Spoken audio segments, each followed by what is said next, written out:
is an excerpt that was published as a short story in Minus Tides International, which was started by Hillel Wright, who used to be a fixture of the Tokyo expatriate writer scene.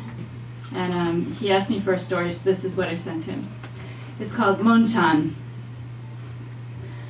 Nahoko had dropped in on her mother for her weekly visit. As they sat at the kitchen table, drinking green tea and crunching rice crackers, she noticed that Okasan had framed a photo of Marilyn Monroe and put it on top of the television. How odd, especially since there weren't any photos of her grandchildren displayed in the room. Nahoko and her family had spent 3 years in Atlanta while her husband, June, was on overseas assignment. Whenever Nahoko had seen an image of Marilyn Monroe on a t-shirt or a poster, or in a magazine over there, she thought of her mother. As a child, she loved to hear Okasan talk about Marilyn, or Monchan, as she had been known in Japan, once the biggest foreign box office draw in the country.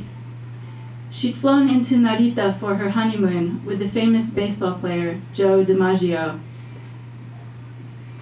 Nahoko's mother had been a teenager then, and she'd been at the airport with her 3 best friends when the Pan American jet landed. The tarmac was mobbed with reporters and fans. The policeman on security duty just barely holding them back. Nahoko's mother had managed to snap a photo of the honeymooners as they came off the plane, Marilyn beaming in her fur, Joe looking dour at her side. The photo was a tad blurry and a bit faded by now, but Nahoko had always figured it was worth some money. People were auctioning sales receipts and ashtrays left behind by famous people on eBay. If her mother wanted, she could sell it.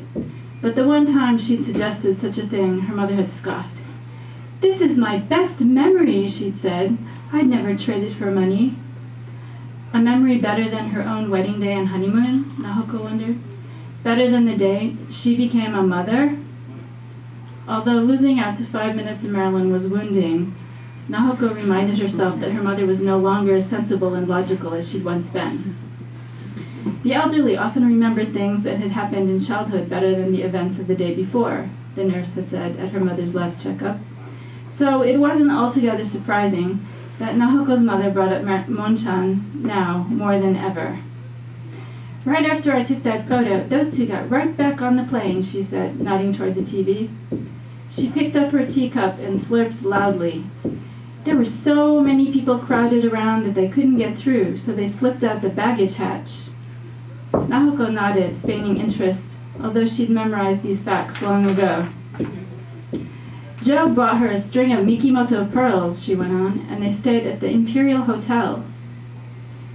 As a girl, she'd saved newspaper and magazine photos of Marilyn and Joe strolling along the lawns of the Kawana Hotel, another photo of them dining at the Royal Host, a chain restaurant specializing in Hawaiian home cooking. The album also contained a clipping of Marilyn singing to the troops in Korea. It had been February, midwinter, and there was snow in the air, but Marilyn had skipped out on her honeymoon to appear before 100,000 American soldiers in a flimsy purple sequin dress. She sang "Diamonds Are a Girl's Best Friend." Nahoko's mother proceeded to hum a few bars. At one time she had known all the words, in English no less. "The honorable buttock-swinging actress," she quoted from a long-ago news report and giggled.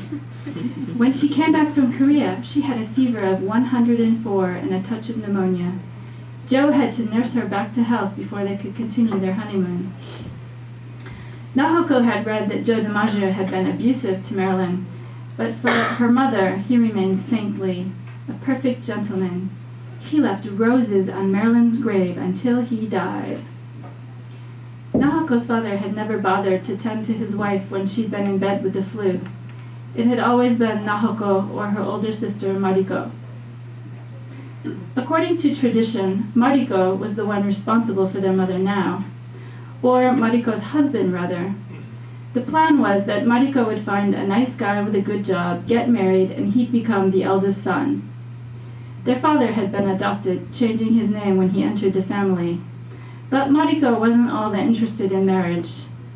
As soon as she'd finished high school, she'd fled to Tokyo.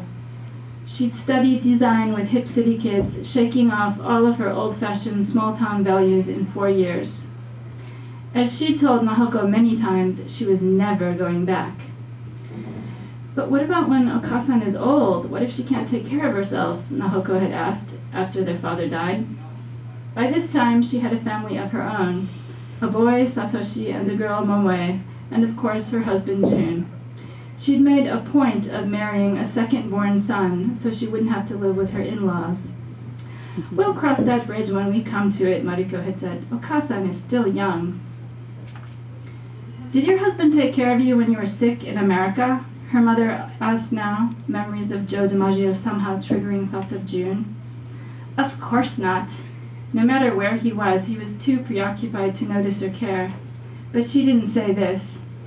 I never got sick in Atlanta, she lied.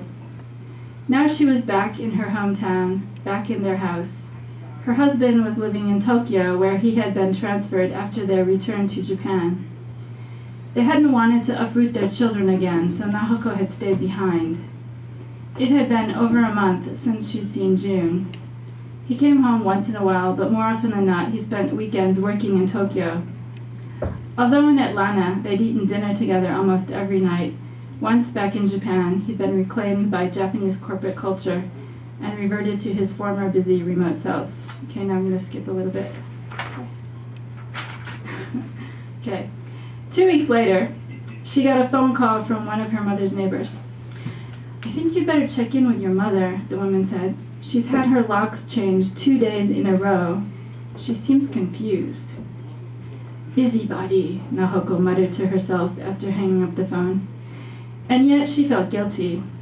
For the past 3 years, she'd been relieved to be on the other side of the globe from her mother, too far away to be at her beck and call. Her sister had been in Japan, in Tokyo, but at least she was in the same time zone. Their mother could call her and rant about the neighbors without worrying about long-distance fees. Now that Nahoko was back in the same prefecture, just 20 minutes away by car, her mother had started calling daily on the slightest pretext. For the most part, she tried to preempt these calls, phoning her as soon as the kids had gotten off to school. But sometimes her mother forgot that they had spoken and called her a few hours later, wondering why she hadn't heard from her youngest daughter. Nahoko took her time getting ready. She put on makeup and cut some daffodils from the little garden she'd started at the side of the house. She wrapped them in a cone of newspaper and set out for her mother's house. When she got there, she found that the door was locked. She rang the bell. As she waited, she gazed around the yard, noting the weeds that had grown up on the pebble path leading to the door. Her mother had always been so meticulous, weeding and sweeping the concrete driveway almost daily. From inside, she heard the sound of footsteps. The door opened just a crack. Who is it? Okasan, it's me, Nahoko. The door opened wider. Nahoko breathed in sharply. Her mother's hair was all snarly, as if it hadn't been combed all week. The air when she stepped inside the dim room was stale, slightly putrid. Obviously the windows hadn't been opened in days. Mother, are you okay? Have you been sick? I'm fine, she said. She grabbed Nahoko's sleeve and dragged her toward the kitchen. I have to show you something. She opened the refrigerator.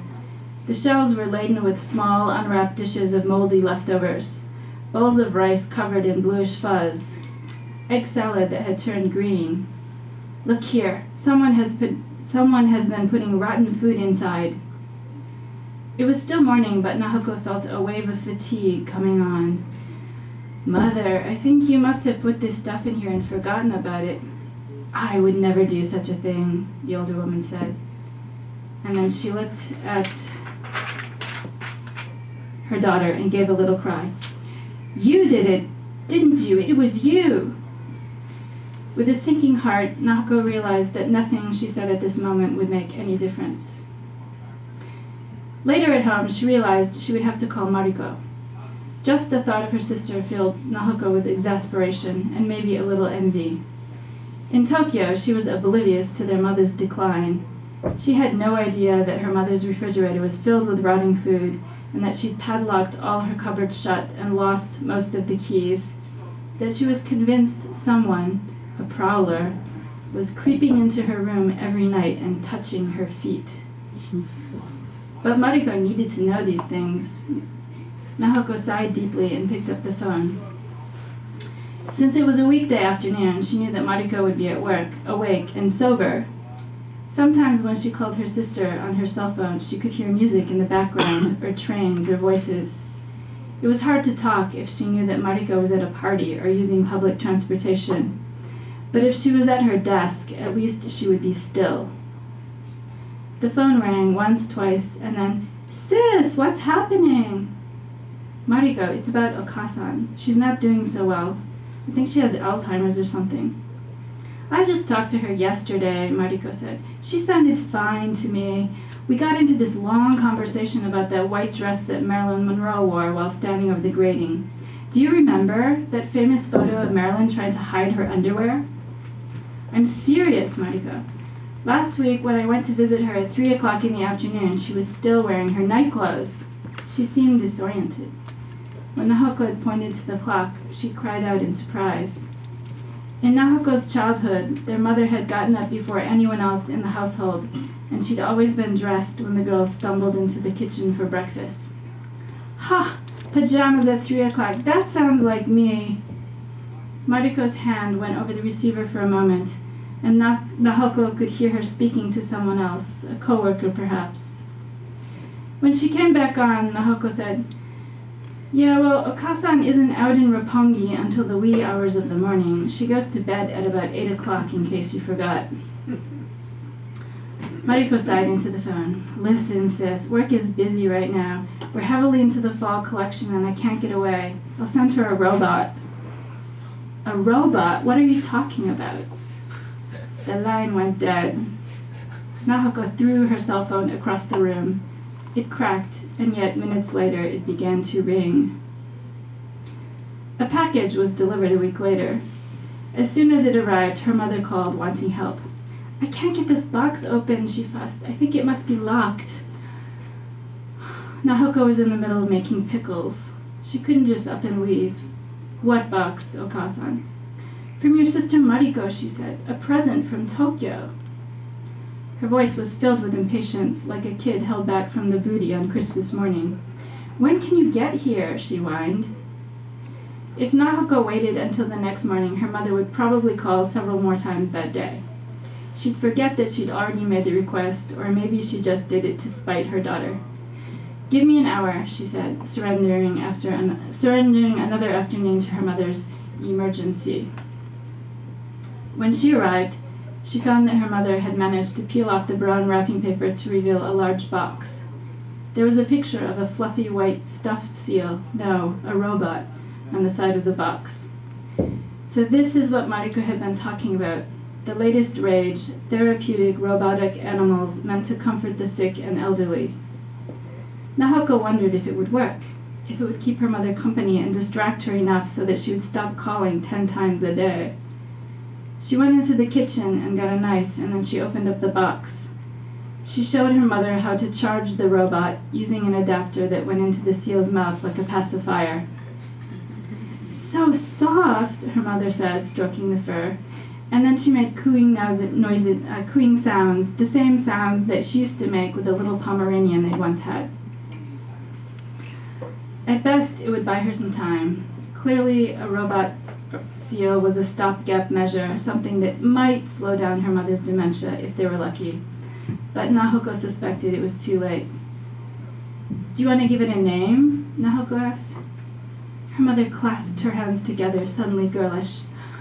"I think I'll call her Mon-chan," she said, after Marilyn Monroe. When it was finally all juiced up, the baby seal began to move her head. She let out a small yelp as if she were seeking her mother. Her flippers flapped like wings. "Here I am, my darling Mon-chan," the elderly woman said. "I'm right here." "It's just a stupid toy," Nahoko thought. Filled with a sudden aimless fury, she scooped the seal robot into her arms and held it, away from her mother's grasping hands. The thing kept moving as if trying to squirm out of her grip, but she held on tightly, burying her face in its fur.